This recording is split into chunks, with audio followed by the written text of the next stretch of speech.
Hello students, मेरा नाम है अनुराग और आप देख रहे हैं world maths. Students, this is the ninth video of our quick revision series for BSc first year mathematics. And आज के वीडियो में हम देखेंगे कुछ इम्पॉर्टेंट थ्योरम्स एंड एक का प्रूफ है। और दो थ्योरम का स्टेटमेंट मैंने समझा दिया है, उसका प्रूफ हम अगली वीडियो में दे देंगे आपको। तो पहला जो हमारा थ्योरम है वो है intermediate value theorem.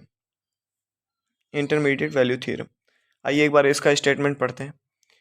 If a function f is continuous in ab closed interval ab and f of a does not equals to f of b, then f assumes every value between f of a and f of b at least once in interval a and b।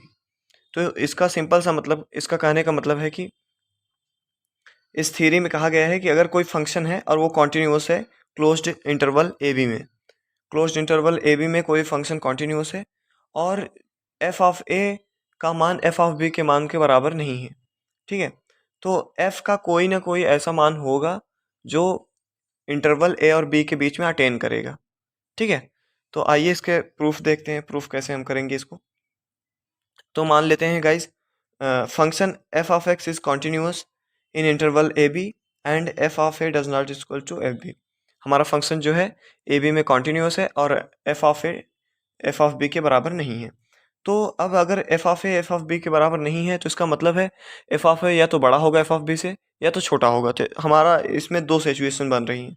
F of A is, और इसके बीच में हम कोई संख्या mu ले लेते हैं, क्योंकि हमको सिद्ध भी तो यही करना है, हमको सिद्ध ये करना है। ये देखिए हमने छोटा सा लिख दिया है कि जो इंटरवल ए बी है उसके बीच में सी ऐसा कोई पॉइंट होगा जिसका एफ ऑफ से निकालने पर हमको म्यू मिलेगा, ठीक है।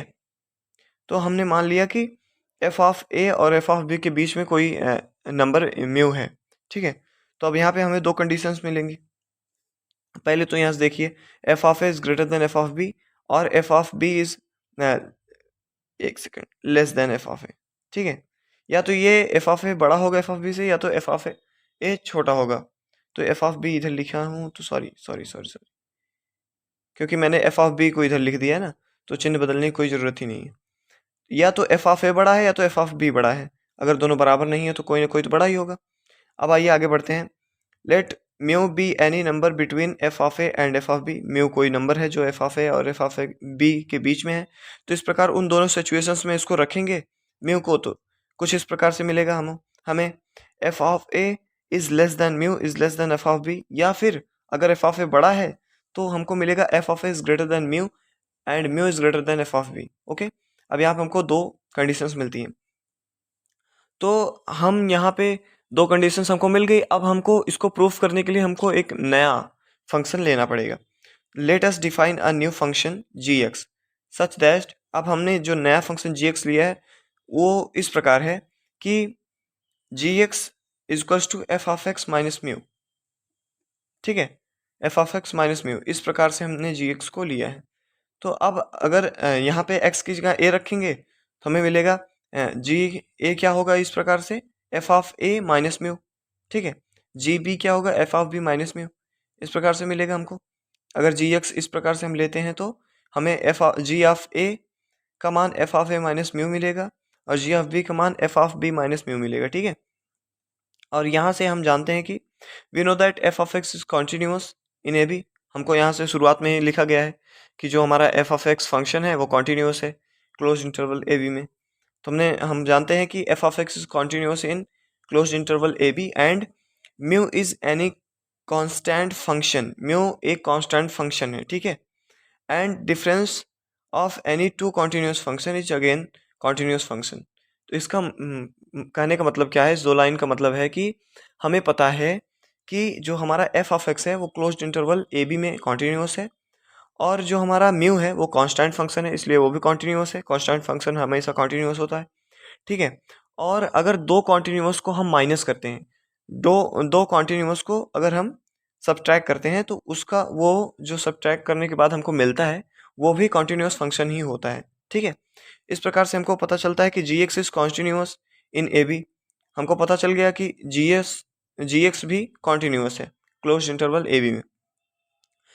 अगर एफ ऑफ ए, अब हम अपना जो दो कंडीशन हमको मिली थी यहाँ पे हम लोगों को, F of A is less than mu is less than F of B, और F of is greater than mu is greater than F of B.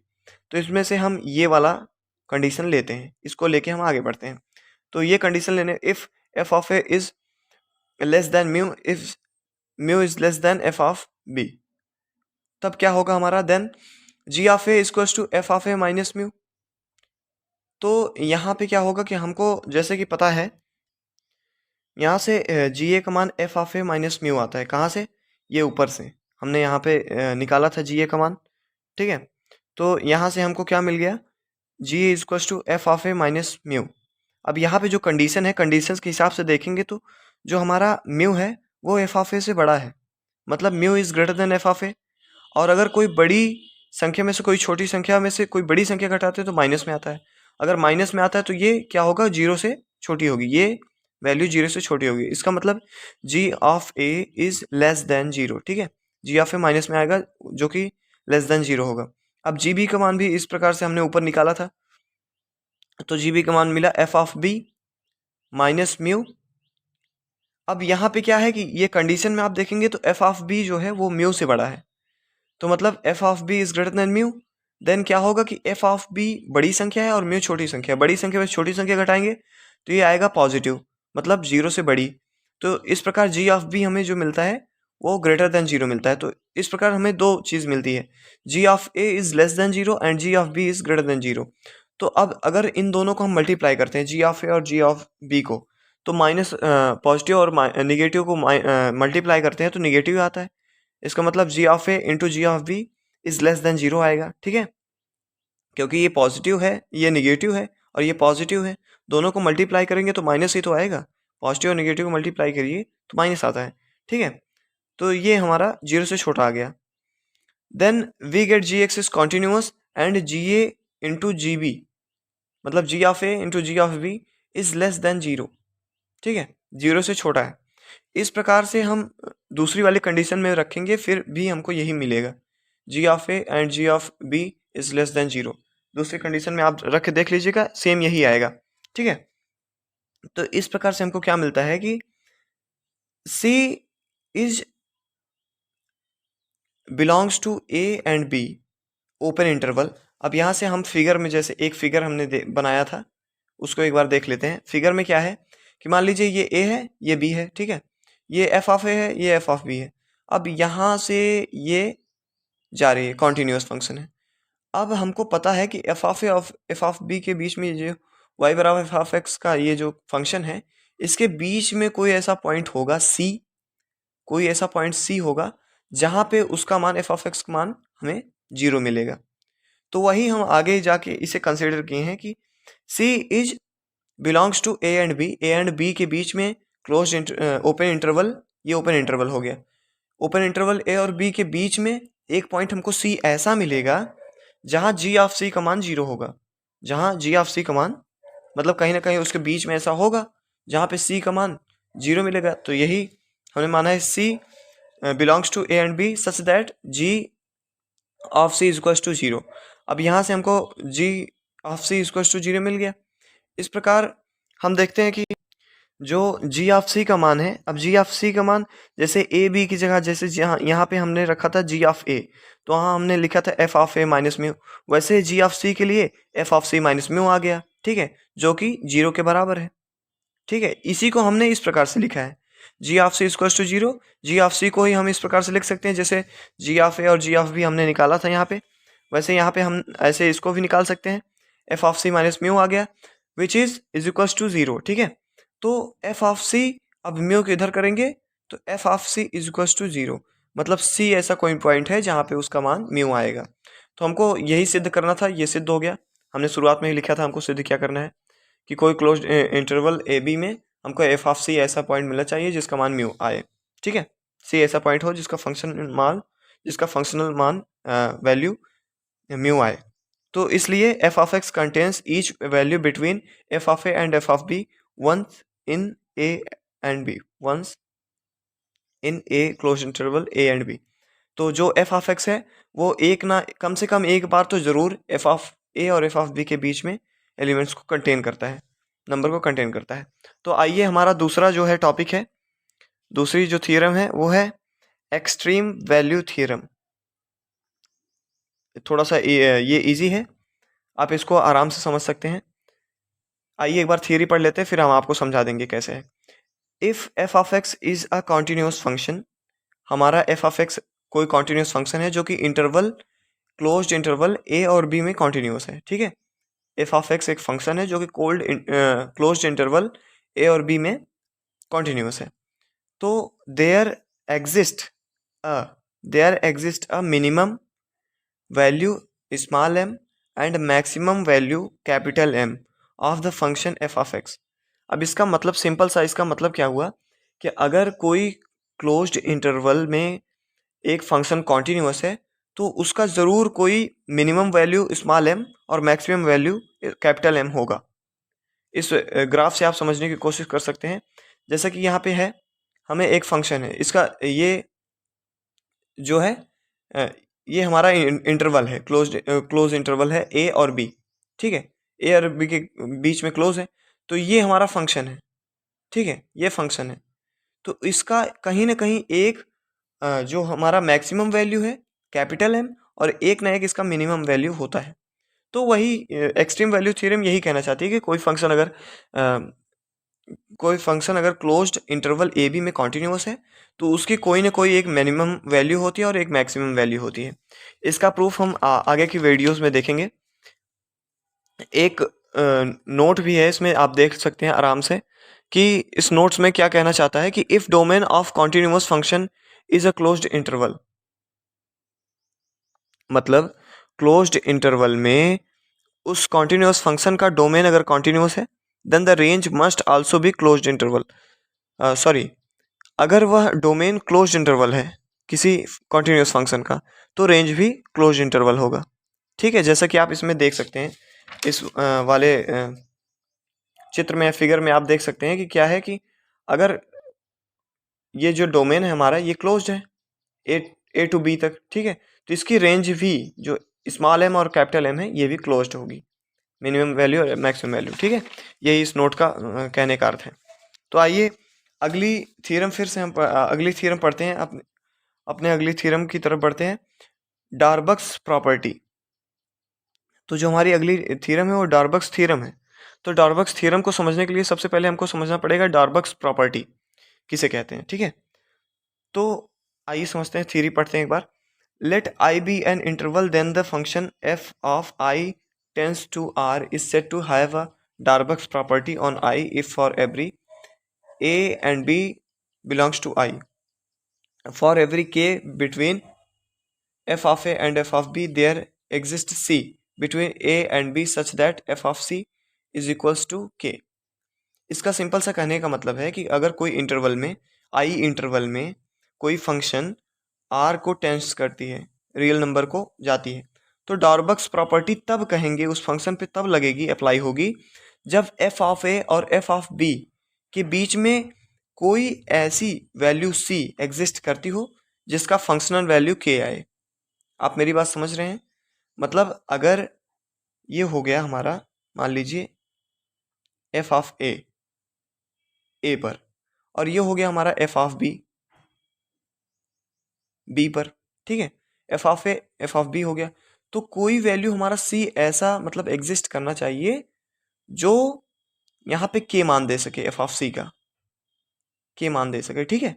इसका मतलब यही हुआ, डार्बक्स प्रॉपर्टी का मतलब है कि इफ आई एन इंटरवल, कोई इंटरवल आई में कोई फंक्शन रियल नंबर की ओर टेंड्स कर रहा है, said to have a Darboux property, वो डार्बक्स प्रॉपर्टी को मतलब अप्लाई करती है, उस पर अप्लाई होता है, वो तभी कही जाएगी जब सभी के लिए, for every K between F of A and F of B, F of ए और एफ ऑफ बी के बीच में एक ऐसी वैल्यू सी होनी चाहिए जिसका फंक्शनल वैल्यू के आता हो। मतलब ए एंड बी के बीच में एक वैल्यू सी होगी जिसका फंक्शनल वैल्यू के आएगा, ठीक है। तो एक ऐसी वैल्यू सी होनी चाहिए जिसका फंक्शनल वैल्यू के आए।